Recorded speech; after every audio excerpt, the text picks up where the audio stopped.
1988, after a 5-year break, John Kale was brought back to Alberton as the Magpies' new coach. Kale had previously taken Port Adelaide to 4 premierships before going to Melbourne. The changeover in coach happened in 1988. John came back, and John has that massive ability to make people feel like they could do anything. And with the injection of some older players and newer players, then we had a premiership team. Anthony was unfortunately crushed and died early in the season in '88, and the family means so much to us. Anthony meant so much to us. It was a really difficult time for everyone, and the way the club responded to that death was amazing, because it really was felt by everyone in the Port Adelaide community, and that was a sad time for Port.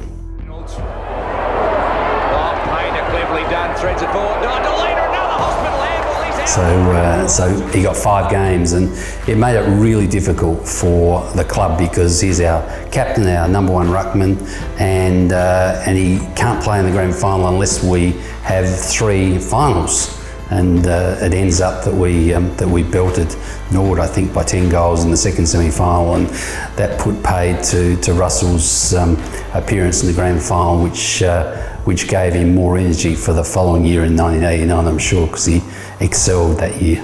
McDermott in quickly, can't get it out. Stringer, Hines, Rowan, Smith, out comes Hewitt. Peter Carey, playing for Glenelg, was one of the great ruckmen in South Australia, who was just at the end of his career. David Hines absolutely tore Peter Carey to pieces that day, jumped over the top of him. It was a magnificent game from David Hines, and so that covered, you know, the Russell Johnson loss, and was a big part of winning that premiership. Ripped it over now to Abernethy. 10th kick, Abernethy. If he gets what a player he was, and to have him and Greg Phillips come back and be the mainstays of a premiership era was tremendous. Stephen obviously massively affected by the loss of Anthony earlier in the year, and to see him perform the way he did during the course of that year with that pressure, and then to seal the grand final win with a left-footed 25 metres out. Port Adelaide 10-10, the Bays 5-7 on 10 Sports Action. It was beautiful, yeah.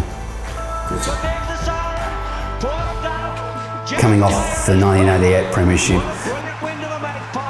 we were strong. We were looking for another premiership. It's what Port Adelaide always does, and we had the team and the coach to do that. We had a blend of experience and youth, and it was a fantastic year. We had a winning streak of some 17 games, as I remember, in that period, and it was a great year. Doesn't know where to go. He's going to get round on the left leg. They were a great team.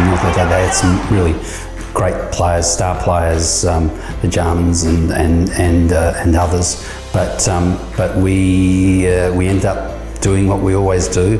We pulled it out when we needed to in that grand final to win, and it was a comprehensive thrashing. Port Adelaide champions in 1989. 15 goals 18 to North Adelaide, 1 goal 8. Well, 1990 was another fantastic year, but it was a tumultuous year. The Board of Directors of the Port Adelaide Football Club has signed a heads of agreement with the Australian Football League for Port Adelaide to participate in an AFL competition in 1991.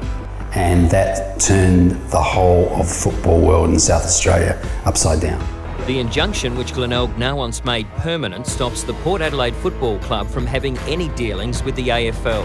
The court was told that Nord, West Torrens, Sturt and South Adelaide are in the process of issuing similar proceedings against the Port Adelaide Football Club. It's amazing pressure on players and the coaches for that matter, and it was pressure that they thrived under.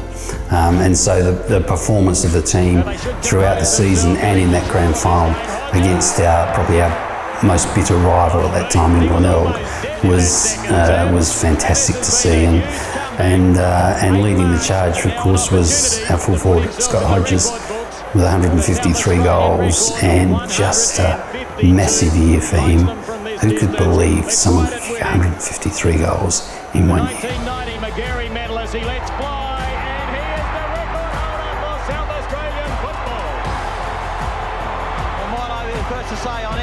Congratulations, Scott Hodges. They are a tenacious outfit as the siren sounds. Glenelg To win 3 premierships in a row and to keep that hype going and keep that performance going is just a magnificent effort. 3 in a row set us up for our AFL entry. It's so hard to win 1, let alone 2, let alone 3. So it's a really difficult thing to do, but that's Port Adelaide.